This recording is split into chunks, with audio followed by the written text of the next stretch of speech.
বাংলাদেশে যখন শাহরুখ খানকে নিয়ে আসা হয়, প্রধানমন্ত্রী পর্যন্ত তার নাতি নাতনিকে নিয়ে মাটিতে বসে গান শুনেছে।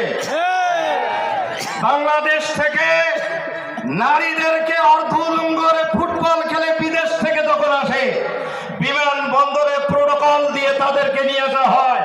কিন্তু বাংলাদেশ থেকে যখন এই কোরআনের পাখিরা বিদেশ থেকে তারা যখন গোল্ড মেডেল নিয়ে আসে, বিমানবন্দরে তাদের কোনো খবর নাই।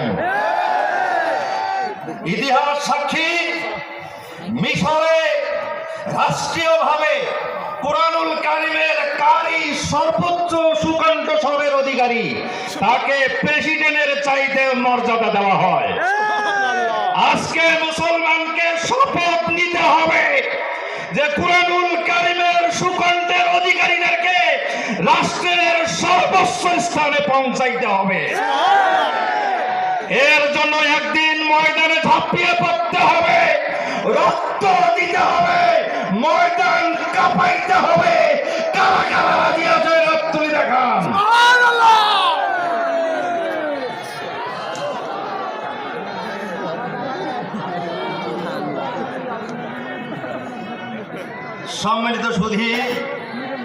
সম্মানিত সুধী, আমি আজকে সারাদিন খাই নাই, ক্ষুধা ভুলে গিয়েছি। কুরআনুল কারীমের তেলাওয়াতের নূরের ঢেউ খেলতেছে।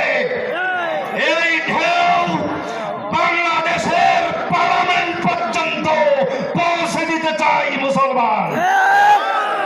রাজি আছেন? কারা কারা রাজি আছে? আল্লাহু আকবার। কথা শুনুন, 1 মিনিট। রংপুরে এক সময় 37 লক্ষ টাকা খরচ করে কনসার্ট শিল্পী আনা হয়েছে। রংপুরে মমতাদের মতো বেহায়াপনা, উলঙ্গ, যৌনবাদকে উস্কে দেওয়ার মতো শিল্পীদেরকে রাষ্ট্রীয় প্রোটোকল দিয়ে আমদানি করা হয়েছিল। কোটি কোটি লক্ষ লক্ষ টাকা খরচ করা হয়েছে। আজকের তেলাওয়াতে যে মুগ্ধতা, যে মধু, যে মিষ্টি, রংপুরবাসী কত কোটি টাকা দিয়ে ঋণ পরিশোধ করতে পারবে? কথা বলুন।